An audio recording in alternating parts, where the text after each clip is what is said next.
There is still this perception that going to seek out mental health is a sign of weakness. You should be tough enough to handle this, or you should be able to work through this. And nothing could be further from the truth.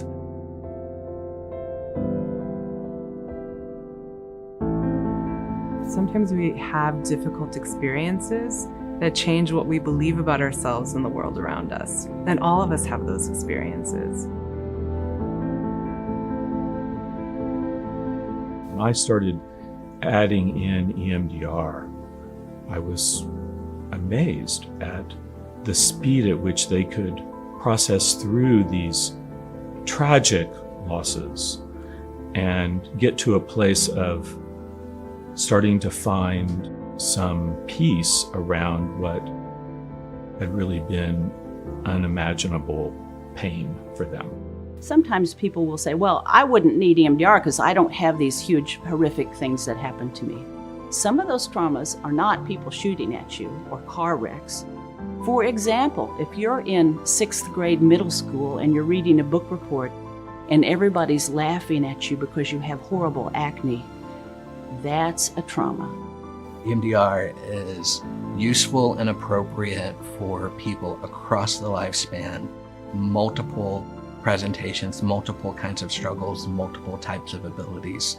I've found it to be an extremely successful choice for just about anyone who walks in the door. So the whole point behind trauma treatment is to help an individual move past or process that trauma to where the brain is not reacting as if it's still in danger. Let's take a brief look at what happens when we experience trauma. Our brains have a natural way to recover from traumatic memories and events. This process involves communication between the amygdala, the alarm system for stressful events, the hippocampus, which assists with learning, including memories about safety and danger, and the prefrontal cortex, which controls behavior and emotion. While many times traumatic experiences can be managed and resolved spontaneously, some experiences may not be processed without help. Stress responses are part of our natural fight, flight, or freeze instincts. When distress from a disturbing event remains, the upsetting images, thoughts, and emotions may create feelings of being overwhelmed, of being back in that moment, or of being frozen in time. EMDR therapy helps the brain process these memories and allows normal healing to resume. The experience is still remembered, but the fight, flight, or freeze response from the original event is resolved. For example, if someone were hiking and you encounter a bear, our nervous system is automatically going to respond. And what can happen is if we safely get out of that situation, but we still have that experience stored in that part of our brain, the next time we go on a hike and we hear maybe a rustling in the tree, then our nervous system is going to continue to respond in some way.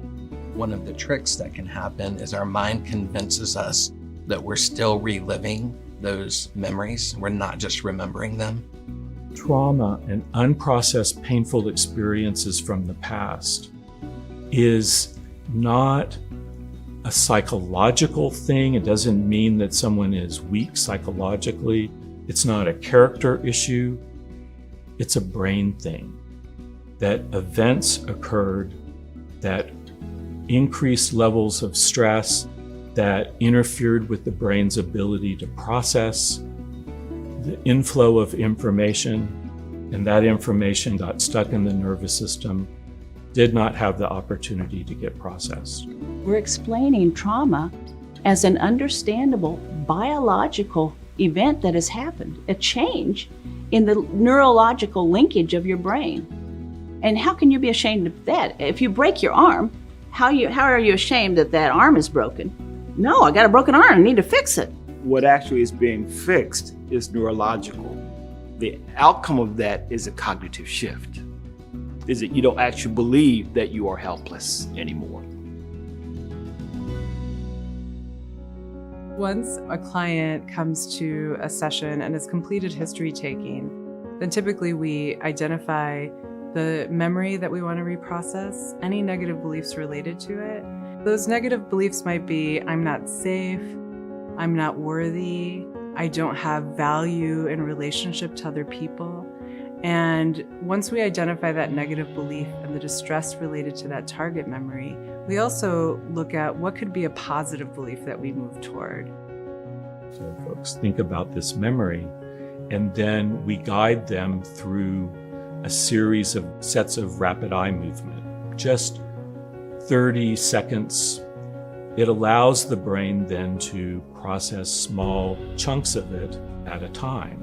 That dual attention bilateral work keeps the body here in the room, keeps the person grounded in their body, creates this rhythm that speaks safety and is ideal for making meaning by keeping someone focused on the present while accessing things that have happened in the past. It's kinder, it's this gentler way of treating trauma than having to open old wounds and stare at them until one of you blink. When we stop a set, they're going, wow, I feel so much lighter. I feel like a weight has been lifted. I feel peaceful, like something's much better.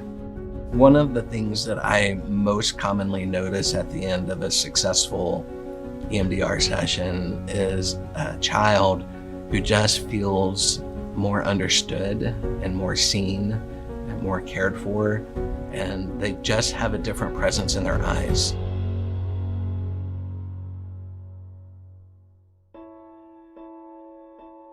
EMDR is one of the most researched therapies out there. And the research shows that not only is it highly effective, but it's also the most efficient trauma treatment. When I went through the training and I saw the first demonstration, I recognized how absolutely effective those techniques would be with processing trauma quickly, without a lot of language being needed to describe it, and how beneficial that was to a lot of our crime victims who weren't able to actually articulate all the events that had happened.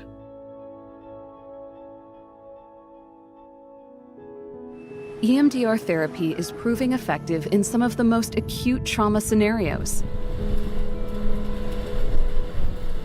And because it is a proven, evidence-based approach, a growing roster of mental health organizations promote and support the therapy.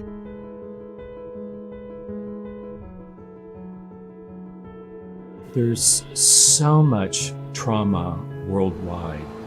And here it is that we have this ability to so effectively and efficiently treat trauma. The question is, how can we make it available? How can we give people access to it?